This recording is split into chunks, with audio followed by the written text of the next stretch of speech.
نصرت جاوید صاحب، ایک غیر سیاسی پریس کانفرنس کی بڑی بازگشت ہو رہی ہے اعظم خان صاحب کی، اور کہا جاتا ہے کہ وہ بھی ایک بہت بڑی پریس کانفرنس ہوگی اور اس سے بھی کلائی کھل جائے گی عمران خان صاحب کے 4.25 سالہ اقتدار کی. آپ کو لگتا ہے کہ یہ پریس کانفرنسز، آڈیو لیکس، یہ کوئی بینیفیشل رہی ہیں ٹو چینج اے نیریٹو اور to dismantle a narrative in the recent past? دیکھیے جی، ان کا ایک تو سب سے پہلی بات یہ ہے کہ میں اس طرز عمل کی، یہ حکومت ہو یا کوئی اور ہو، اس کو میں تو آبویسلی انڈورس نہیں کر سکتا. لیکن ایک میں ضرور عرض کروں گا سر کہ یہ جو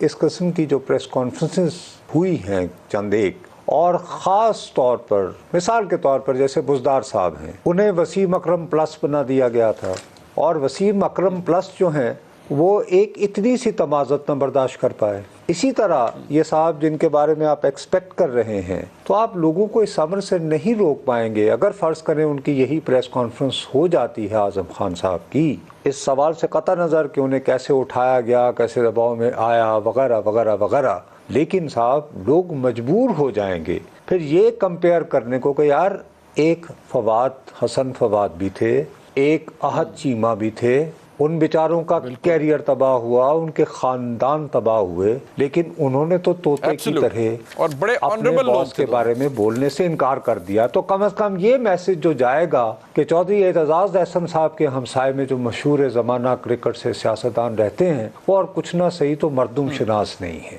تو سر اس طرح کا ڈیمیج یقیناً جاتا ہے کہ یار یہ کیسے انقلابی ہیں کہ 2 دن کی تپش برداشت نہیں کر پاتے. اس کے مقابلے میں آپ جو مرضی کہہ لیں، پیپلز پارٹی کے کارکنوں نے سر برسر عام ٹکٹکیاں لگوا کے کوڑے کھائے دور استبداد میں،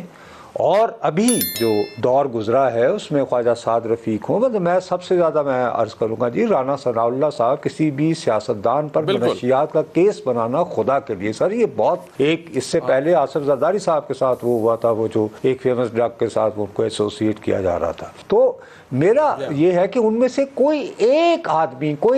آدمی سر بریک نہیں ہوا. چلیں جی پولیٹیشین اگر ڈٹ گئے تو ڈٹ گئے، انڈرسٹینڈیبل، بٹ بیوروکریٹس لائک احد چیمہ اور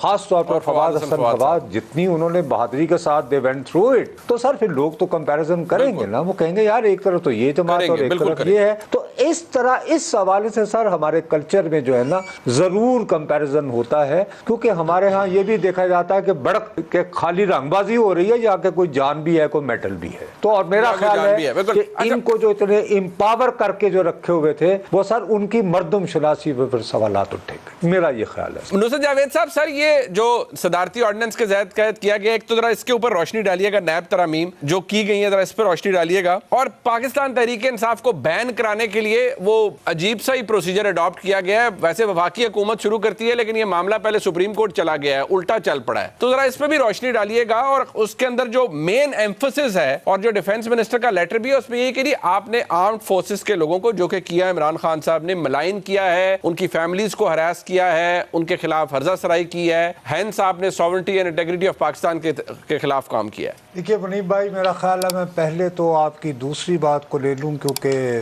اس کو ڈسمسو وے میں ڈسکس کرنا ذرا زیادہ آسان ہے. مجھے جتنا تھوڑا بہت اپنے جرنلزم کے تجربے سے یاد ہے کہ ہمارے ہاں سپریم کورٹ کی معاونت سے ابھی تک صرف ایک جماعت کو قلعدم ٹھہرایا گیا، نام تھا اس کا نیشنل عوامی پارٹی، سربراہ تھے اس کے خان عبدالولی خان صاحب، اور اس میں فریق جو تھی وہ ریاست تھی. اور اس زمانے میں جو ڈوسیئر وغیرہ جو الزامات تھے کہ یہ پختونستان اور انڈیا سے تھیلیاں ویلیاں جو بھی ایلیگیشنز تھے وہ ریاست نے پرووائڈ کیے تھے. اب اس صورت میں اگر ایک لیٹر جو ہے وزیر دفاع صاحب کا لکھا ہوا اس کو ایک پرائیویٹ شہری جو ہے وہ استعمال کرتے ہوئے کرے، تو سر میں یہ پوچھنے کی جسارت کروں گا کہ وزیر دفاع صاحب وہ کہتا ہے کہ ان کے پیروں میں مہندی لگی ہے. مجھے تو یہ خدشہ ہے